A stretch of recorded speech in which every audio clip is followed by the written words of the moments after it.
Buenas tardes, hermanos. Vamos a hacer una pequeña oración. Nuestro buen Padre Celestial, le agradecemos, bendito Señor, por este momento de bendición al acercarnos a su bendita palabra. Rogamos, Padre, que su Espíritu Santo nos guíe, rogando, bendito Señor, que revele a nuestra mente y corazón las enseñanzas de este momento, que sean atesorables y que las pongamos por obra para ir creciendo, bendito Señor, en el amor hacia usted y hacia el prójimo. Se lo rogamos, bendito Señor, en el nombre santo de su Hijo, nuestro Señor y Salvador Jesucristo. Amén. Pues continuamos con el tema propuesto, el cual, si recuerdan, venimos viendo como título: el amor es un fruto. Y el amor es un fruto. Y nos quedamos la última ocasión en que para dar ese fruto es necesario permanecer en Cristo. Es necesario permanecer en Cristo, como dice su bendita palabra. San Juan 15:5. Yo soy la vid, vosotros los pámpanos. El que está en mí y yo en él, éste llevará mucho fruto, porque sin mí nada podéis hacer. Entonces, bajo esa primicia, bajo esa necesidad que tenemos los cristianos de permanecer en Cristo, vamos a seguir viendo las disciplinas espirituales que traemos ya de anterioridad. Ahora, tenemos una parte activa para permanecer en Cristo, es decir, que el Señor Jesús no nos liga a Él de forma autoritaria, sino que nosotros tenemos una parte muy importante que realizar para permanecer en el Señor. Estas 4 disciplinas que debemos de ejercitar, que debemos de hacer, son muy importantes para permanecer en Cristo y para que podamos dar ese fruto de amor como el Señor quiere que lo demos, no el fruto de amor que el mundo promueve, sino el amor divino. Ese fruto es el importante. Las 4 disciplinas que estamos viendo es estudio de la Biblia, confesión de pecados, la oración y testificar de nuestra fe. Vamos a ahondar un poco más en las últimas 2 para cerrar este tema. Como vimos en nuestros boletines, ya es la última parte. Bueno, primero me gustaría comentar con ustedes un poco más con respecto a la palabra disciplina, porque la palabra disciplina inmediatamente choca con nosotros. Cuando nos hablan de disciplina, muchos pensamos en diferentes cosas dependiendo del historial de vida que traemos. Pero cuando a mí me hablan de disciplina, pues inmediatamente recuerdo las correcciones a mis malos comportamientos. Cuando me hablan de disciplina, recuerdo la amenaza por parte de mis padres de decir: o te pones a estudiar o te llevo al colegio militar. Entonces, como que la palabra disciplina nos causa cierta resistencia de por sí. La palabra disciplina. Me fui al diccionario para saber qué dice el diccionario de la palabra disciplina. Y resulta que disciplina es un conjunto de reglas o normas cuyo cumplimiento de manera constante, resalto la palabra constante, conducen a un resultado. Ok, entonces es un ejercicio que al estarlo practicando es un actuar que al estarlo practicando de manera constante nos va a llevar a un objetivo. Y entonces ahí las cosas cambian. ¿Por qué? Porque creo que hemos estado ejercitando una disciplina de diferente manera. Los jóvenes que se levantan temprano, que se ponen su uniforme y llegan a tiempo a las escuelas, ¿lo hacen con qué propósito? De aprender y pasar año. ¿Cuál es el objetivo del niño? Sacar buenas calificaciones y pasar año. ¿Cuál es el objetivo del adolescente en sus estudios? Obtener buenas calificaciones para poder seguir adelante con sus estudios.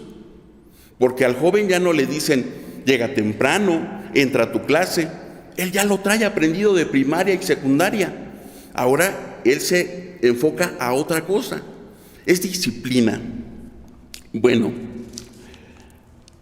¿por qué no estamos dispuestos a practicar entonces nosotros como cristianos las disciplinas espirituales? ¿Por qué nos costarán tanto trabajo? ¿Por qué nos costará tanto trabajo de manera ordenada leer la Biblia? ¿Por qué nos costará tanto trabajo de manera clara y específica confesar nuestros pecados? ¿Por qué?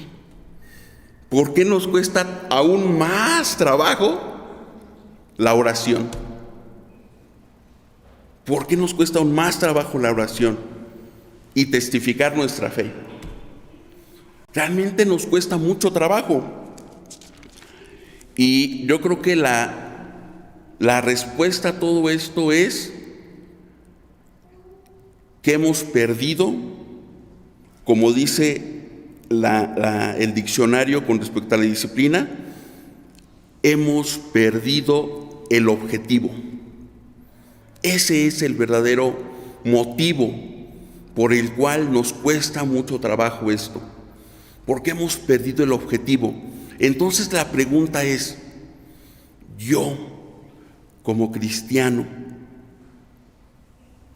¿qué espero? ¿Qué busco? ¿A qué vengo? ¿Cuál es mi motivación? ¿Qué quiero? ¿Por qué estoy aquí? ¿Cuál es mi motivación? ¿Qué me motiva?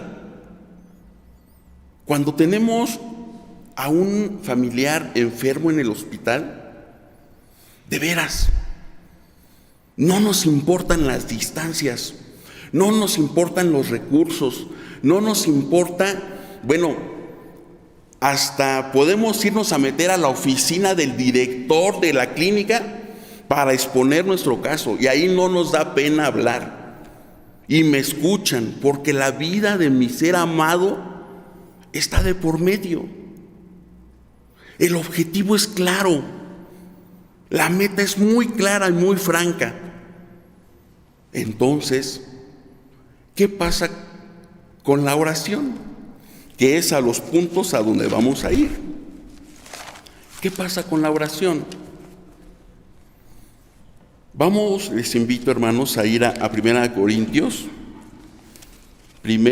a los Corintios, en su capítulo número 9,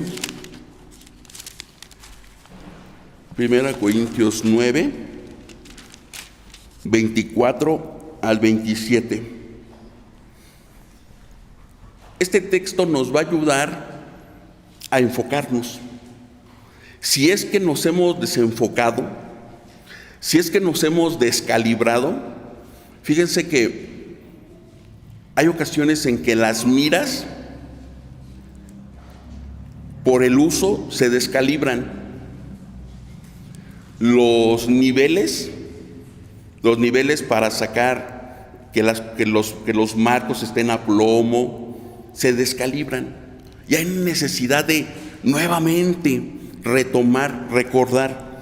Dice aquí, 1 Corintios 9:27, ¿no sabéis que los que corren en el estadio, todos a la verdad corren, mas uno lleva el premio? Corred de tal manera que lo obtengáis. Correr de tal manera que lo obtengáis.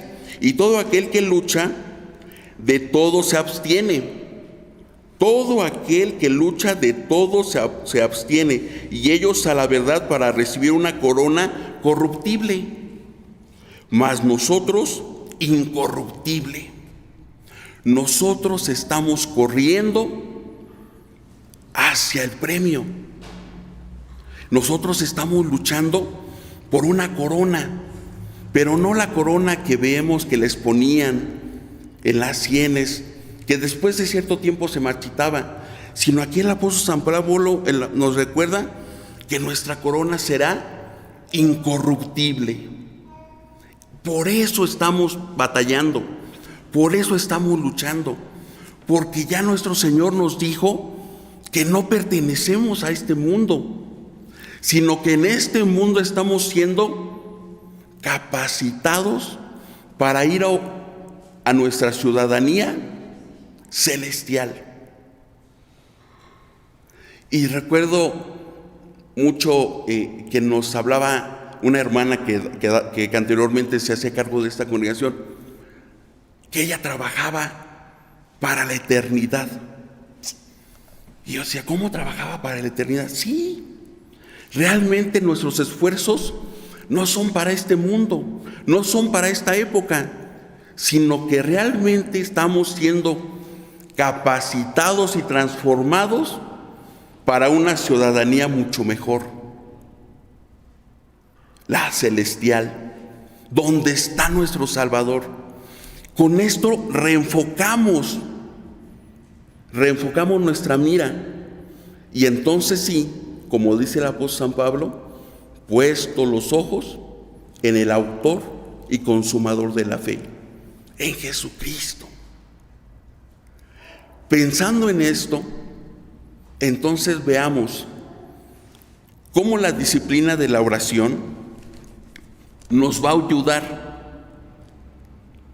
a permanecer en Cristo y a dar ese fruto especial del amor. Primeramente, tenemos que nombrar la necesidad de la oración. Ahora que acabamos de pasar la semana de la Reforma, escuchaba unas frases de Martín Lutero que decía con respecto a la oración: el zapatero dedica su vida a hacer zapatos, igual que el maletero dedica su vida a hacer maletas, pues el cristiano debe dedicar su vida a la oración, no a otra cosa, a la oración. Vamos a ver la necesidad de la oración. Primeramente, el punto número 1 es que es un mandato divino. Así, y eso nos debería de bastar. Es un mandato divino, es algo que Dios nos está diciendo específicamente a cada uno de nosotros. Pero ¿recuerdan cómo les enseñamos el 5.º mandamiento a los niños? Cuando les decimos, es el primer mandamiento con promesa. Pues ¿qué creen? Que este mandamiento también tiene promesa, igual que muchos mandamientos del Señor, pero lo traigo a colación para que lo recordemos y no lo sabemos de memoria. Jeremías 33:3, ¿lo recuerdan ustedes? No lo sabemos. Clama a mí y te responderé. Está el mandamiento y está la promesa. Clama a mí y te responderé, y te enseñaré cosas grandes y dificultosas que tú no conoces. Clama a mí. Es el mandamiento de nuestro Dios para nosotros. ¿Por qué? Porque Él conoce nuestra debilidad. Porque Él conoce que somos carne. Y somos más carne que espíritu. Y entonces, eso nos lleva a la segunda situación. Porque estamos en una lucha espiritual.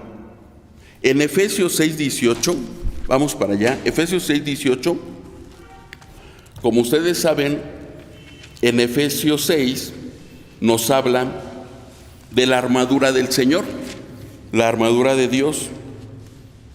¿Y qué creen? Que después de que el Señor viste a su guerrero, lo primero que le manda a hacer es orando en todo tiempo con toda deprecación y súplica en el Espíritu, y velando en ello con toda instancia y suplicación por todos los santos. Vaya sorpresa. Para mí realmente fue una sorpresa, porque después de que lo calza, lo ciñe, le da el escudo y le da la espada, yo pudiera pensar: a la guerra. Pues sí, a la guerra, pero no a volar cabezas, no, a orar. Esa es la necesidad de la oración, a orar. Y como hay palabras que yo no conozco y las expongo, pues entonces tengo que explicarla. Deprecación. ¿Qué es deprecación? Orando en todo tiempo con deprecación. Deprecación es un ruego ferviente, rogando fervientemente. Y entonces implica algo muy importante de parte nuestra: reconocer la necesidad que tenemos de la oración, la imperiosa necesidad que tenemos todos los cristianos de la oración, porque recuerdan que cuando vimos la adopción es que Dios en su soberanía y su misericordia nos trajo de una familia extraña a la familia de Dios. Y ahora pertenecemos a la familia de Dios. Y en esta familia de Dios se habla oración. Y tenemos la necesidad de hablar oración aquí, en la familia de Dios. Punto número 3, de la necesidad de la oración. Porque los grandes milagros de nuestra vida son siempre antecedidos por la oración. Y de eso podemos dar testimonio cada uno de los que estamos aquí presentes. Los grandes milagros que se han efectuado en su vida, amado hermano presente y oyente, los han antecedido el que usted haya doblado sus rodillas delante del Señor y clamado a Él. Y vemos muchos ejemplos en la Escritura al respecto. Ana oró, ahogada en lágrimas, y Dios le respondió con su hijo, Samuel. Abraham oró por una descendencia y Dios le respondió grandemente. Génesis 15. Abraham oró por Lot cuando estaba destinado ya Sodoma y Gomorra a la exterminación, y Dios le respondió salvando a su familia. El clamor de su pueblo Israel subió delante de él después de que había sido esclavizado en Egipto, y Dios respondió. Lo vemos en Éxodo 2:3. ¿Y qué podemos decir del milagro efectuado por Dios en manos de Moisés al abrir el mar rojo? Cuando podemos leer en Éxodo 14, cuando Dios le dice: ¿por qué oras a mí? Extiende tu mano y dile al pueblo que marche. La oración, hermanos, antecede los milagros, las cosas que no son simples, las antecede la oración. Zacarías, Nuevo Testamento, en Zacarías, Dios le concede la vida de un hijo, Juan el Bautista, y estuvo orando por él. En San Mateo 8, del 2 al 3. Y así podemos seguir hablando de los ejemplos bíblicos que tenemos con respecto a la oración, pero podemos hacer un alto y pensar en nuestros propios ejemplos que hemos tenido. ¿Cómo Dios nos ha respondido a nosotros? Teniendo una niña muy enferma en el hospital y Dios respondió. Ahora en pandemia, cuánta misericordia y cuántos milagros no se efectuaron. Y Dios puso a orar a su iglesia. Dios puso a orar a su iglesia y efectuó milagros en medio de ella. ¿Queremos un milagro? ¿Qué nos hace falta? ¿Qué nos está deteniendo? ¿Delante de qué estamos? Hay que orar, porque si no oramos, no va a pasar. Y si Dios nos los prometió, Dios nos los va a dar, porque Dios no es cruel. ¿O acaso alguien se atrevería a decirle a una persona enferma: vente al hospital, aquí te van a ayudar a curarte, y lo dejen allá abandonado? Pues no. ¿O acaso nosotros, al ver la necesidad de alguien en la calle de hambre, le dijéramos: ven conmigo, yo te voy a dar de comer, y nos burláramos de su pobreza? No. Dice la Escritura: sino si ustedes, siendo malos, saben dar buenas dádivas, cuanto más vuestro Padre Celestial. Esa es la necesidad que la iglesia tiene de oración. Ante esta necesidad, entonces necesitamos orar correctamente. Necesitamos, si eso va a ser, como dice Martín Lutero, si esa va a ser nuestra profesión, pues entonces tenemos que hacerlo correctamente. ¿Cómo lo haremos correctamente? Cuando una persona tiene un encuentro con un gobernante, con una persona de renombre, o cuando un jefe de Estado va a ver o iba a ver anteriormente a la reina, le daban un protocolo a seguir. Tienes que referirte de esta manera, tienes que hacer esto. Y se acuerdan que pasaban videos innumerables es que este presidente omitió esto, es que este presidente se atrevió a quererle dar la mano para saludarla. ¿Cómo eso no se le hace? Ahora, cuánto más nosotros, al referirnos o al hablar con el Dios Todopoderoso, tenemos que ser instruidos. Pero no estamos solos. No estamos solos en este proceso. ¿Por qué? Porque cuando cada uno de nosotros creímos en el Señor Jesucristo como único suficiente Salvador, fuimos sellados por el Espíritu Santo. Y entonces ahora mora en nosotros. Y el Espíritu Santo es conocido como el Maestro de la oración. ¿Por qué? Porque Él es el que nos capacita para orar correctamente.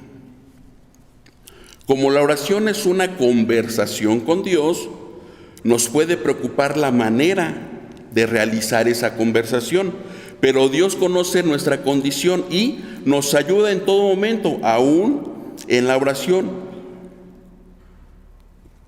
Como lo comentamos anteriormente, nosotros formamos parte de esta disciplina activa y el Espíritu Santo está con nosotros para facilitarnos esta actividad de nuestra vida. En Romanos 8:26, vamos a Romanos 8:26. A los Romanos 8:26 nos habla al respecto de asimismo, también el Espíritu ayuda a nuestra flaqueza. El Espíritu ayuda a nuestra flaqueza porque ¿qué hemos de pedir como conviene? No lo sabemos, sino que el mismo Espíritu pide por nosotros con gemidos indecibles. El Señor está consciente de nuestra flaqueza, de nuestra debilidad y de nuestro carácter, de nuestra nuestra flaqueza, nuestra debilidad, nuestra mucha carne y poco espíritu. Pero no nos abandona, nos capacita a través del Espíritu Santo para que Él nos diga cómo orar. Pero esto va de la mano, hermanos, esto va de la mano con que nosotros nos prestemos a que Él actúe en nosotros.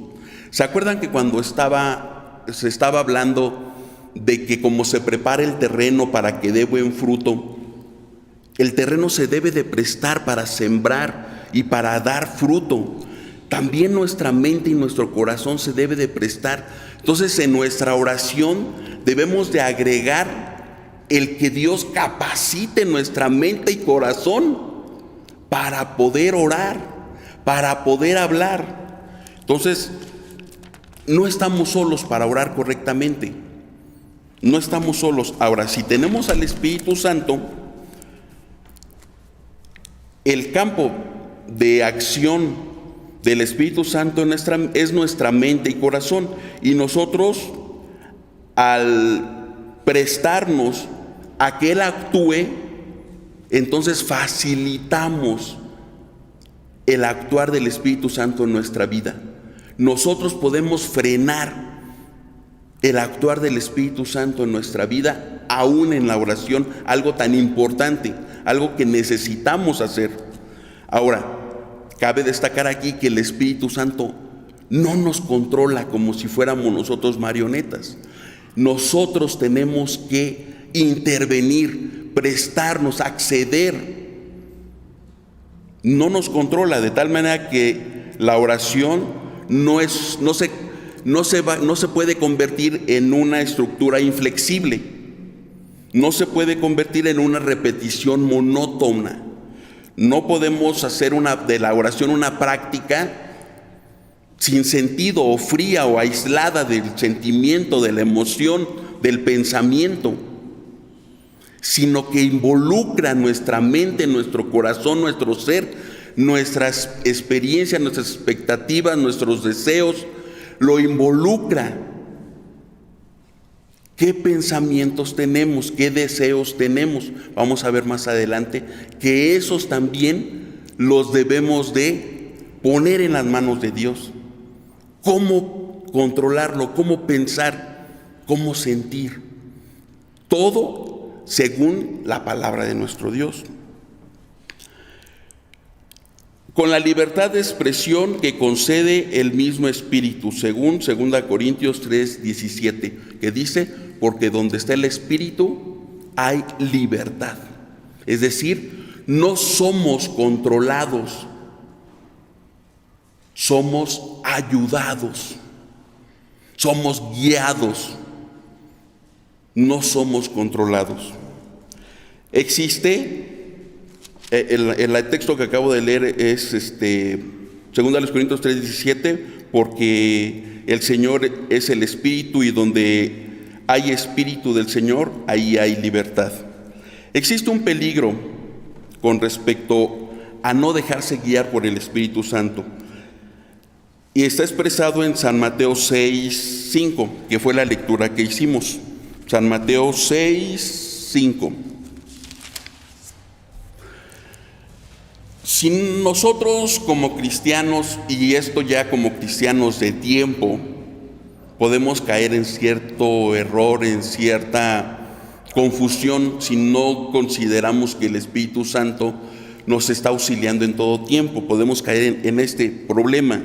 Dice San Mateo 6:5: y cuando oras no seas como los hipócritas, porque ellos aman el orar en las sinagogas y en los cantones de las calles en pie, para ser visto de los hombres. De cierto os digo que ya tienen su pago. ¿Cómo puede ser que una persona que es facultada por el Espíritu Santo use el mismo acto de la oración para lucirse, como lo está poniendo aquí, para atraer la atención a Él? Pues es porque pierde el sentido de la oración y deja de ser instruido por el Espíritu Santo. Entonces debemos de ser conscientes de eso. ¿La oración para quién es? Para Dios. ¿A quién oramos? A Dios. Y el Espíritu Santo nos va a llevar a una oración donde honremos a Dios y no a nosotros mismos. De tal manera que debemos de tener cuidado, no en nuestras oraciones, en la práctica de esta disciplina, en el hogar, porque en el hogar pues nadie nos ve, estamos en nuestras recámaras o estamos en nuestro lugar de oración y ahí con nadie nos podemos lucir. Más bien en la práctica de la disciplina de la oración interpersonal, cuando estamos con la iglesia, de que no nos querramos lucir al respecto, porque entonces pierde efectividad. Debemos de seguir siendo guiados por el Espíritu Santo en sencillez. Y cantones quiere decir en las esquinas de la calle, es decir, como quiero que me vean, no me basta pararme en medio de la calle, porque si me paro en medio de la calle, pues nada más me ven los de esa calle. Pero si me paro en la esquina, me ven las de 2 cuadras, ¿verdad? Me ven del lado de Avenida México y del lado de 16 de septiembre, ¿no? Entonces, a ese grado de peligroso es el que nosotros no tengamos cuidado de ello, de querernos lucir o creer que nosotros somos los especiales en la oración. No, nosotros somos los débiles en la oración. Nosotros somos los necesitados en la oración. Punto 3. Orar sin cesar. Al ser una disciplina tenemos que ejercitarnos en ella y con ello aprender a ser guiados por el Espíritu Santo. Orar en todo tiempo.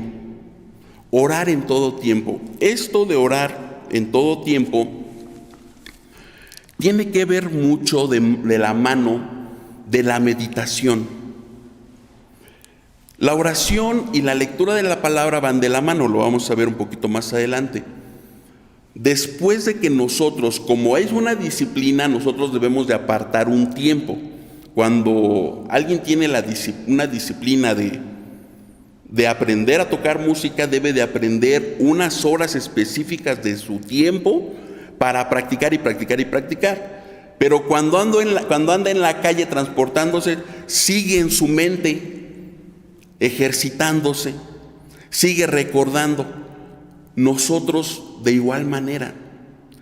Recuerdan que vimos en la primera ocasión, en el primer punto, que estamos en una lucha y que esa lucha no es contra sangre y carne. Bueno, todo el tiempo somos atacados. Todo el tiempo somos atacados. Nosotros tenemos que estar en una constante oración, desde que salimos de casa hasta que regresamos a casa. Y cuando regresamos a casa seguimos orando. Entonces, orar sin cesar. Ahora, esto nos lleva a una pregunta. Si vamos a estar orando sin cesar y yo voy manejando, ¿es propio que yo vaya manejando y vaya orando, vaya pensando en el Señor, vaya reflexionando en el Señor? ¿O acaso la oración únicamente se puede hacer de rodillas? ¿O acaso la oración únicamente si la hago yo de pie y no la hago de rodillas, estoy faltando al Señor? Tiene mucho que ver el lugar y el momento y su necesidad, hermano.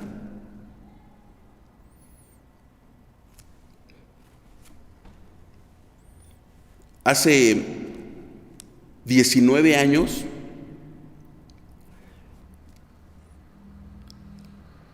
en medio del patio del siglo XX, el hospital del siglo XXI, cuando le dijeron a mamá que Violeta no iba a sobrevivir una noche más, en ese momento ahí ella cayó de rodillas.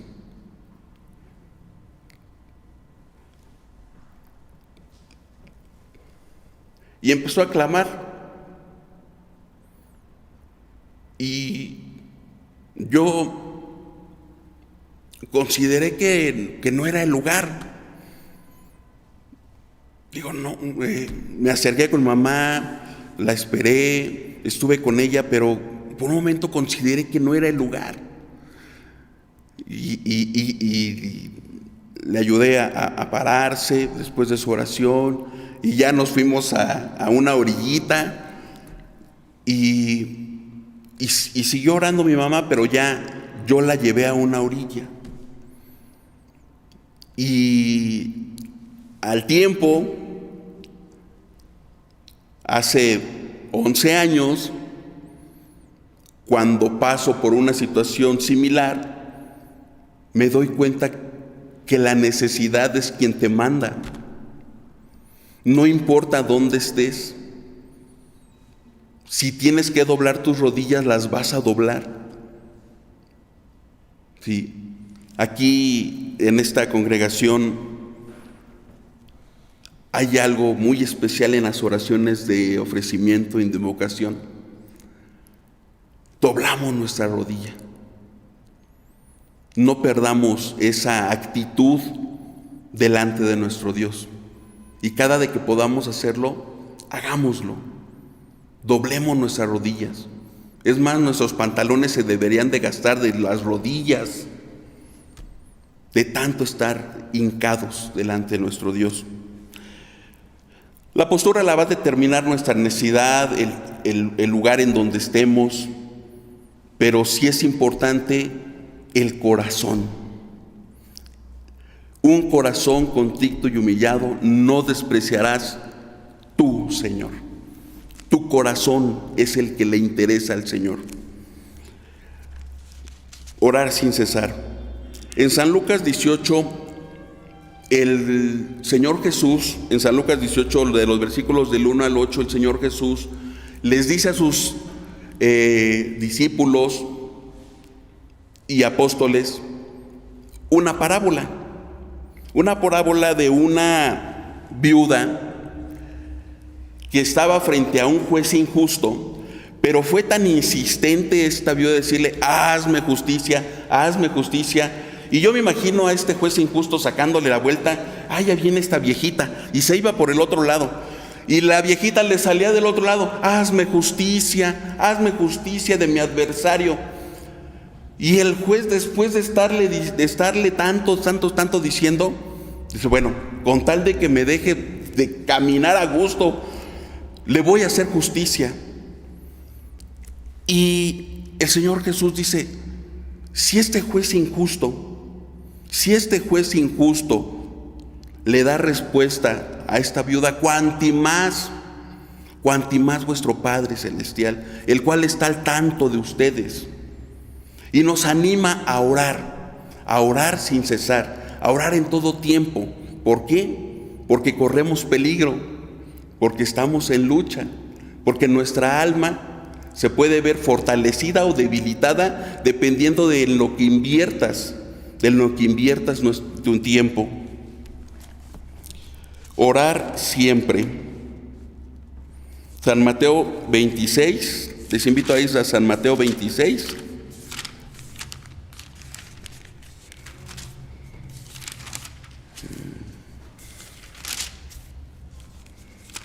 San Mateo 26, 41.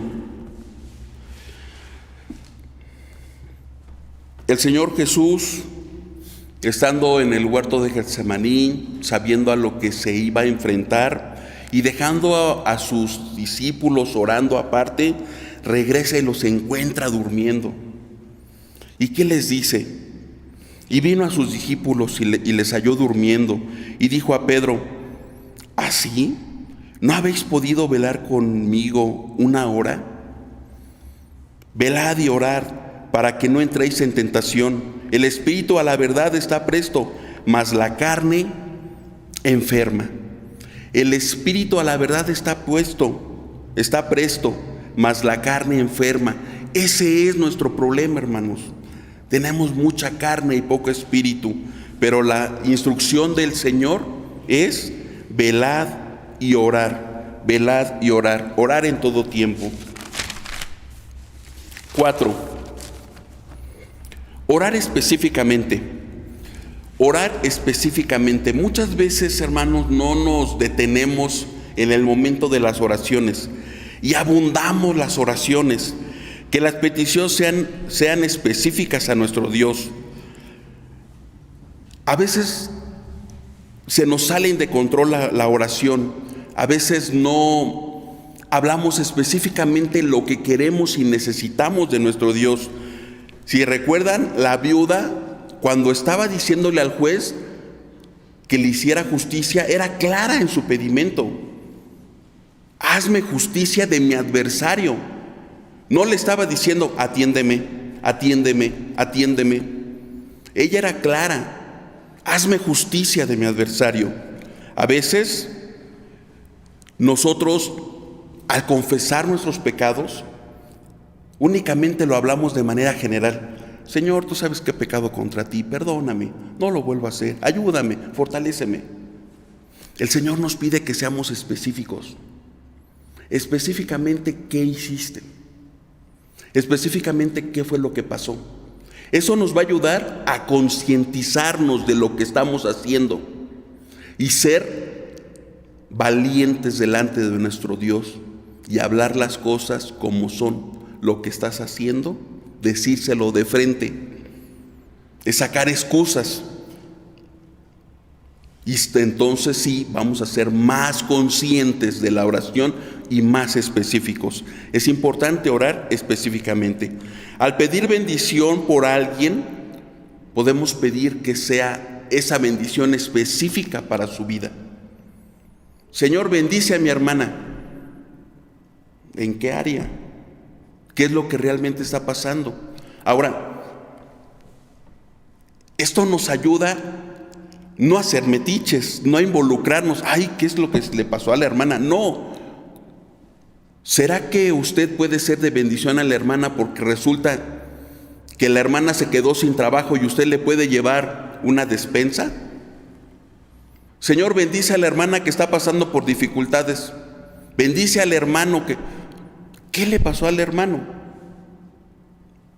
Se quedó sin trabajo. Apoyémosle, porque tiene 4 hijos que darles de alimento. Ser más específico, eso nos ayudará a ser más conscientes de lo que estamos pidiendo a nuestro Dios. En San Mateo 6, al pasaje que leímos, San Mateo 6, también nos habla al respecto. San Mateo 6, del 7 al 8.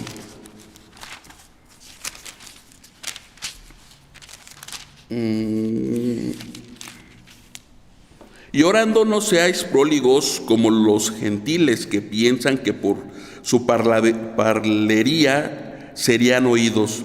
No hagáis pues semejantes a ellos, porque vuestro Padre sabe de qué cosas tenéis necesidad antes que vosotros le pidáis. Parlerías.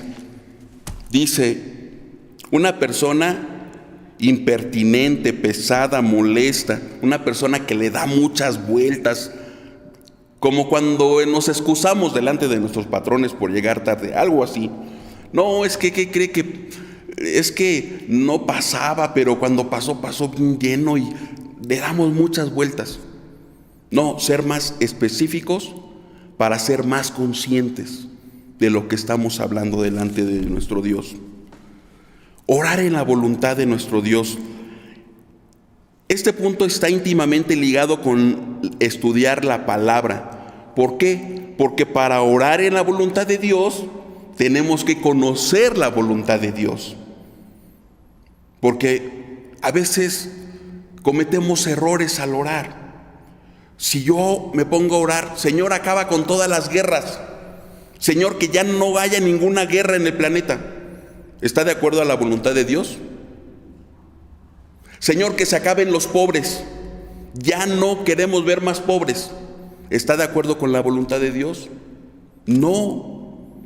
Y eso es porque no leemos la Escritura. Entonces, el ejemplo supremo que tenemos para orar conforme a la voluntad de Dios nos los ha dado nuestro Maestro y Señor. En San Mateo 26, 39, cuando estaba a horas de enfrentarse a la agonía de la cruz, nuestro Señor le termina su oración al Padre de esta manera: pero hágase tu voluntad y no la mía. Pasa de mí este vaso, pasa de mí esta copa de ira, pero no se haga como yo lo quiero, sino como tú lo quieres. Esa es la clave de orar en la voluntad del Señor. Conocer su voluntad y someterse a la voluntad de Dios. La oración no es torcerle la mano a Dios para salirnos con la nuestra. La oración es que se cumpla la voluntad de Dios en nuestra vida. ¿Por qué? Porque la voluntad de Dios es agradable y perfecta. Y si el Señor tiene pensamientos de vida y no de muerte para con nosotros, hágase su voluntad en nuestra vida. Porque tiene pensamientos de vida. Hágase su voluntad en nuestra vida. Es importante entonces reconocer la soberanía de Dios en nuestras oraciones. Porque si yo estoy orando por un sí, pero el Señor me da un no, es una respuesta de parte de Dios a mi oración. No como yo la quería, pero sí es una respuesta de Dios que me va a llevar a un mayor crecimiento delante de Él. Porque todo lo que le pasa a los hijos de Dios es para bien. Así lo declara la Escritura.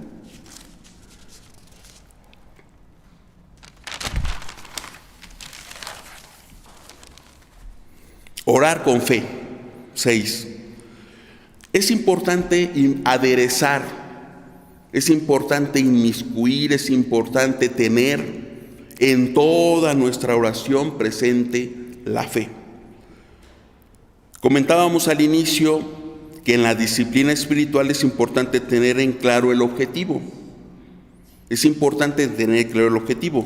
Y si nuestro objetivo es platicar con nuestro Dios, y ese Dios es un Dios todopoderoso, ¿por qué dudar?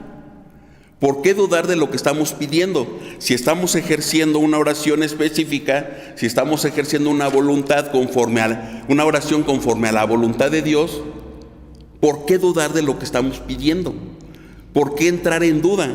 En Santiago se nos invita a ser convincentes, a tener una convicción de no dudar cuando hagamos oración, o seremos similares ¿a qué? A la ola del mar, llevada conforme le place el viento del momento.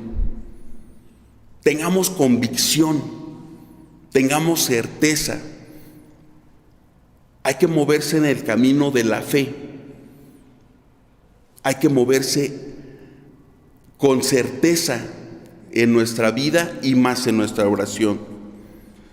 Es importante que nuestra fe está puesta en el Señor, no en la oración. La oración es el medio. La fe la tenemos puesta en el Todopoderoso, en el que hace posible la fe. Es importante tener esa diferencia. 7, para ir ya concluyendo. Orar en el nombre de Jesús. Más que verlo como un cierre muy espiritual de nuestras oraciones, o un cliché como le dicen ahora, o algo que da por terminada nuestra oración, más bien ser conscientes en que en el nombre de nuestro Señor Jesucristo tenemos entrada al Padre, solamente en ese nombre. ¿Por qué? Porque en muchas ocasiones nos sentimos tan indignos. Pero ¿cómo yo puedo pedirle al Señor cuando el Espíritu Santo me revela mi naturaleza tan baja, tan pecaminosa, tan falta de algo bueno delante de Él?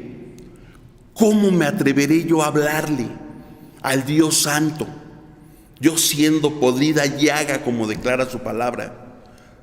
Bueno, pues para ese pensamiento tenemos el nombre de Jesucristo dado a los hombres, para que en ese nombre tengamos la certeza, la tranquilidad de acercarnos confiadamente al Padre, para orar confiadamente, para allegarnos confiadamente.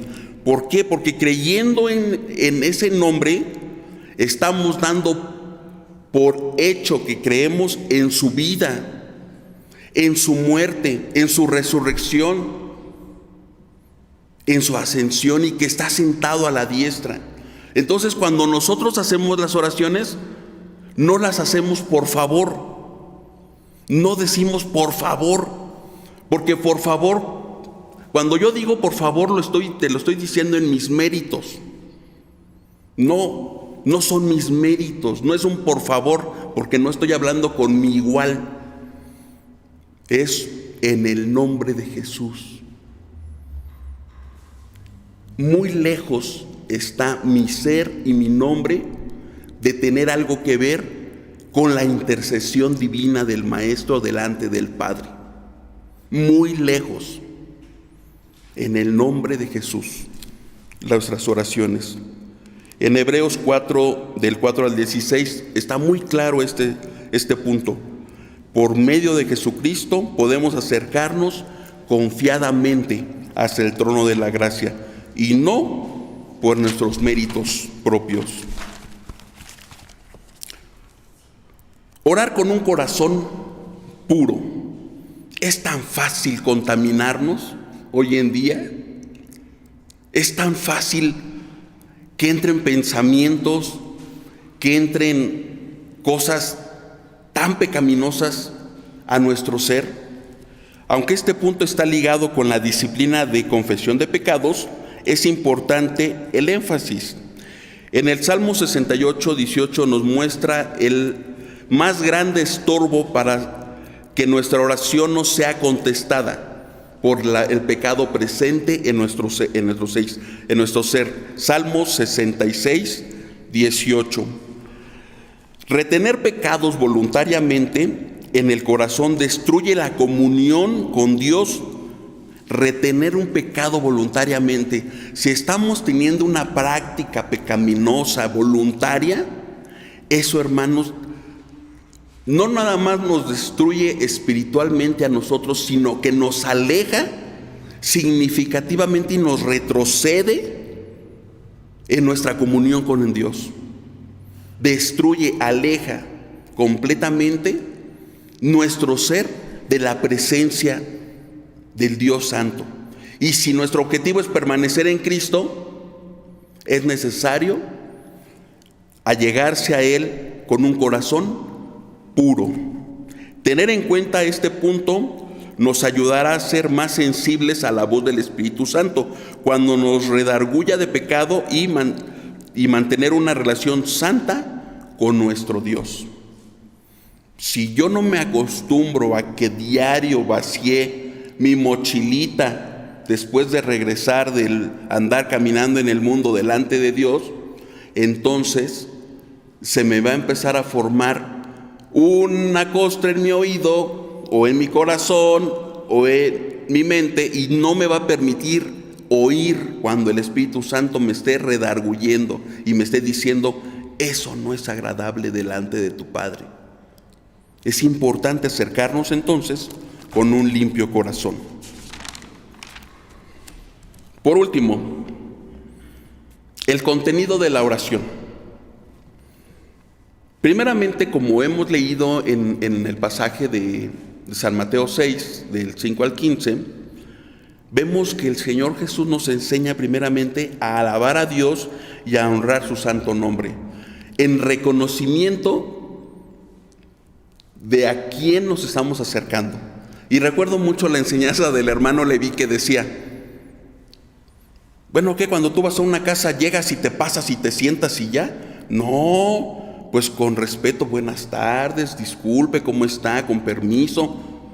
No llegas así como Juan por tu casa y te metes. No, pues no.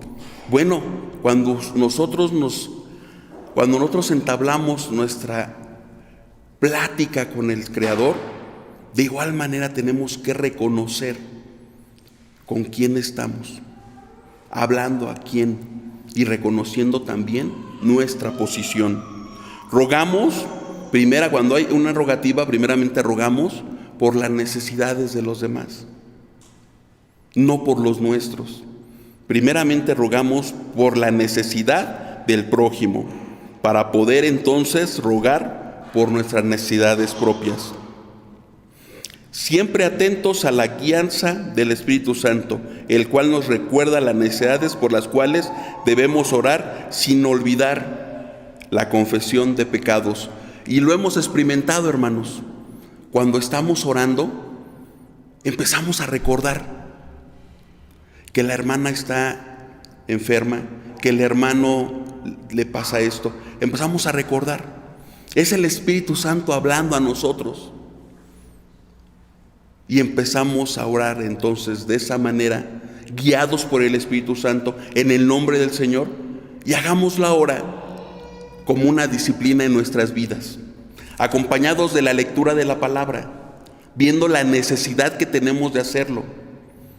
Porque ¿por qué acercarnos con un corazón limpio?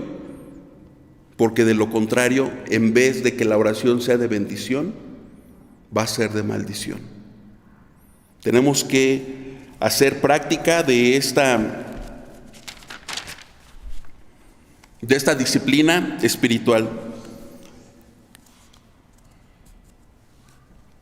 Por último, de una manera breve, la última disciplina en la que debemos de poner suma atención, la voy a hablar de manera breve, se va a ver más adelante en los siguientes capítulos, pero es testificar de nuestra fe. Testificar de nuestra fe. En Hechos 1:8, Cristo nos llama a proclamar un mensaje maravilloso, el Evangelio de la paz. Y ahí, con singular alegría, al escuchar el tema de la llegada del presbiterianismo a México de los 150 años, cuando el pastor se refería a este tema, a este pasaje, me agradó mucho cuando dice que en lo último de la tierra está México. Ahí está nuestro México, en lo último de la tierra. Ese es nuestro México. Aquí nos llamó a proclamar el Evangelio, en lo último de la tierra, no en Samaria, no en Jerusalén, en lo último de la tierra. Pues estamos aquí, hermanos, en lo último de la tierra, y estamos llamados a proclamar el Evangelio, porque las misericordias que Dios ha tenido para con nosotros, no nos las podemos callar, sino lo que hemos visto, lo que hemos experimentado, lo que hemos oído, pues eso expresamos. Lo que el Señor ha hecho con nosotros, como le dijo el Señor Jesús al endemoniado: ve y di, no necesitas nada más que decir lo que Dios ha hecho contigo. Eso es algo que nos va a ayudar mucho a ejercitar la lectura de la palabra. ¿Por qué? Porque vamos a ser cuestionados. Y entonces vamos a tener más presentes los textos bíblicos, porque nos van a preguntar: ¿y en dónde dice? Vamos a tener más presente. Nos vamos a ejercitar en el amor. ¿Por qué? Porque para ir a proclamar el Evangelio a unas personas que ni son de tu familia, que ni conoces, pero que sabes que están en peligro porque se van a ir al infierno si no creen en el Señor Jesucristo, eso nada más te puede mover el amor. El mismo amor que movió a otros cuando te hablaron a ti. Ese mismo amor. Y entonces seguimos siendo capacitados. Y solamente estando en el Señor Jesús, unidos al Señor Jesús, podemos dar fruto de amor. Solamente unidos. Que el Señor nos ayude, mis hermanos, para ejercitarnos en estas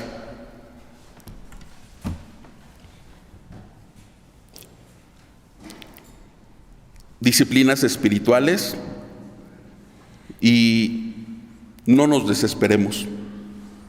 No estamos solos. El Espíritu Santo está con nosotros y Él nos ha de capacitar día a día con misericordia y amor. Dios les bendiga.